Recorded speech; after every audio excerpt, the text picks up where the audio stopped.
తక్షణం నిర్ణయం తీసుకోవాలి. ఎందుకంటే రేపు లాస్ట్ డేట్ ఉన్నది, రేపు చివరి రోజు ఉన్నది. ఇప్పటికే కంటెంప్ట్ అయి ఉన్నారు. ఇప్పటికే స్పీకర్ కార్యాలయం, తెలంగాణ స్పీకర్ కార్యాలయం అంటే తెలంగాణ రాష్ట్రం యొక్క గౌరవంతో ముడిపడినటువంటిది. ఇలాంటి సుప్రీంకోర్టులో పోయి తెలంగాణ పరుగు తీస్తా ఉన్నారు. ఇక్కడ స్పీకర్ కార్యాలయం అంతా కూడా వారికి తప్పుదో పట్టిస్తా ఉన్నారు. ఈ వ్యవస్థలన్నిటి కూడా ఏ రకంగా భ్రష్టుపరుస్తున్నాడో ముఖ్యమంత్రి గారు స్పష్టంగా అర్థమవుతా ఉన్నది. కాబట్టి దీనిపైన 100% న్యాయపోరాటంకి ఫుల్ ఫ్లెడ్జ్ గా ప్రిపేర్ అయి ఉన్నది బీఆర్ఎస్ పార్టీ. మేము తప్పకుండా న్యాయపోరాటం చేస్తాం. ఆ 10 నియోజకవర్గాల్లో కూడా బీఆర్ఎస్ పార్టీ శ్రేణుని, ఎందుకంటే మా పార్టీ మీటింగ్లకు రావాలి, ఎక్కడ వస్తలేరు మీరు బీఆర్ఎస్ పార్టీ చెందినటువంటి ఎమ్మెల్యేలు అయితే. కాబట్టి దీన్ని ఎట్టి పరిస్థితుల్లో వదిలే ప్రసక్తి లేదు. దీనిపైన న్యాయపోరాటానికి బీఆర్ఎస్ పార్టీ సిద్ధంగా ఉందని చెప్పి ఈ సందర్భంగా మనవి చేస్తా ఉన్నాం. మాట్లాడడానికి స్మితులందరికీ నమస్కారం. చాలా మందికి ఇదేందో మీ అందరికి కూడా తెలుసు. గత పార్లమెంట్ ఎన్నికలప్పుడు, ఆ తర్వాత జరిగిన పార్లమెంట్ సెషన్లో రోజు కాంగ్రెస్ వాళ్ళు ఈ రాజ్యాంగాన్ని పట్టుకొని పార్లమెంటుకు కానీ, ఎలక్షన్లలో కానీ, ఎలక్షన్ క్యాంపెయిన్లో కానీ రోజు వాళ్ళ ఓట్ల కోసము ఈ కాన్స్టిట్యూషన్ని పట్టుకొని తిరిగినారు.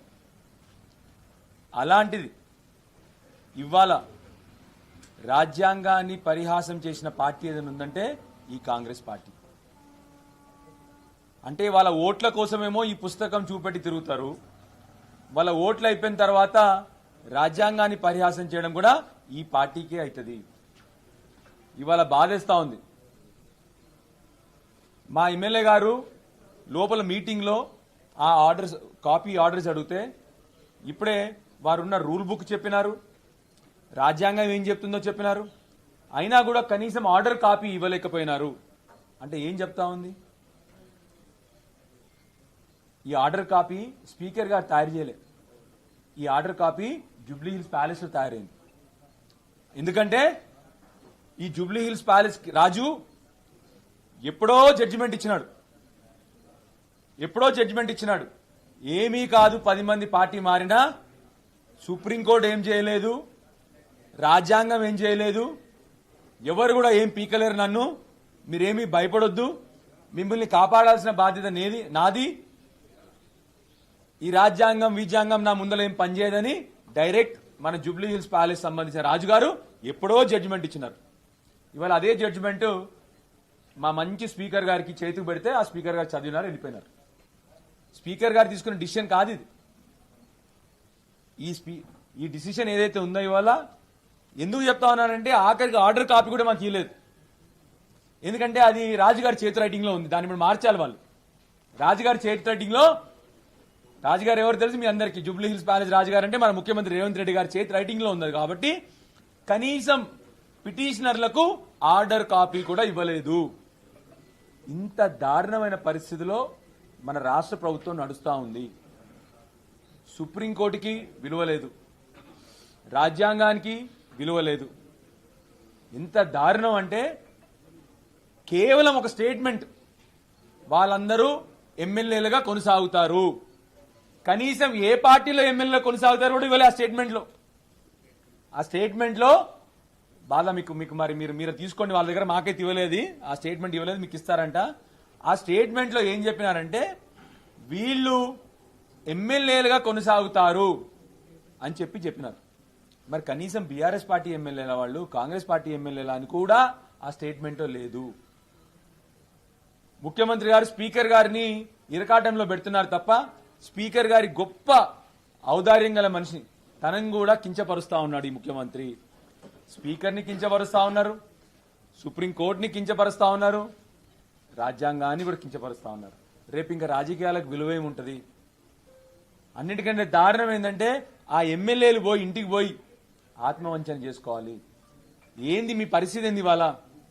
ఎంత దారుణం!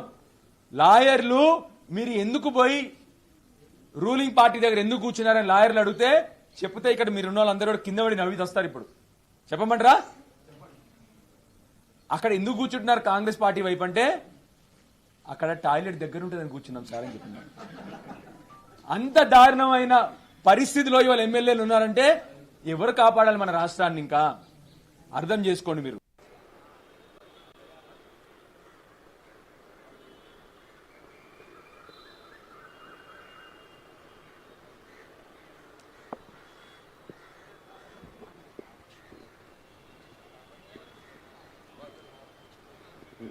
శాసనసభ్యులది కూడా తక్షణం నిర్ణయం తీసుకోవాలి. ఎందుకంటే రేపు లాస్ట్ డేట్ ఉన్నది, రేపు చివరి రోజు ఉన్నది.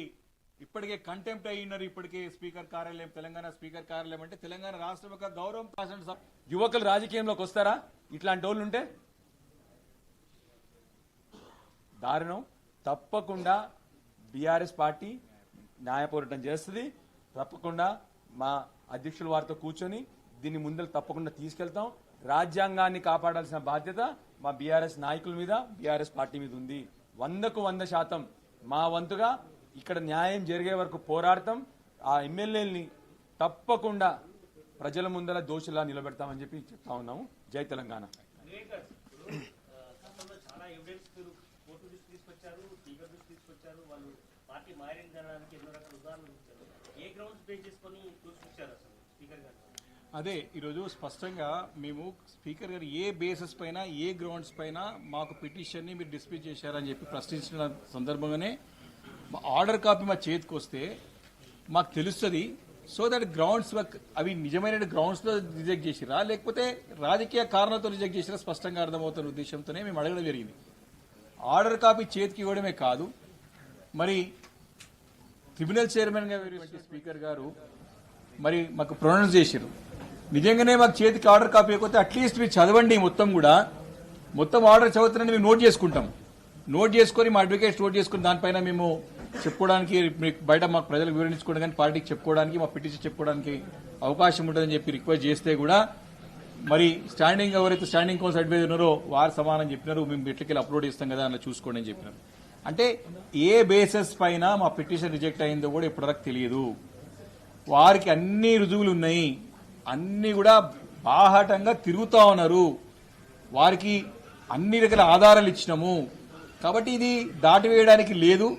కోర్టు కూడా ఏం చెప్పింది, మీరు నిర్ణయం టైం ఫ్రేమ్ లో తీసుకోండి, ఏ నిర్ణయం తీసుకోండి దానిపైన సమీక్షించేటిది, రివ్యూ చేసేటి అధికారం కోర్టులకు ఉన్నది. పదే ముఖ్యమంత్రి గారు ఏ రకంగా రాష్ట్ర ప్రజలు తప్పుదోవ పట్టించినాడంటే ఏ నిర్ణయం అనేది తీసుకోవచ్చు, మాకు ఇమ్యూన్ ఉంటుందంటే చట్ట పరిధిలోకి రాము, మేము ఏ నిర్ణయం తీసుకోవచ్చు, స్పీకర్ నిర్ణయం ఫైనల్ అని చెప్పినారు. కానీ స్పీకర్ యొక్క పాత్ర అంటే 2 రోల్స్ ఉంటాయి. స్పీకర్ లోపల ప్రొసీడింగ్ నడిచేటప్పుడు ఒక పాత్ర, ట్రిబ్యునల్ ఉన్నప్పుడు ట్రిబ్యునల్ చైర్మన్ గా జడ్జి పాత్ర.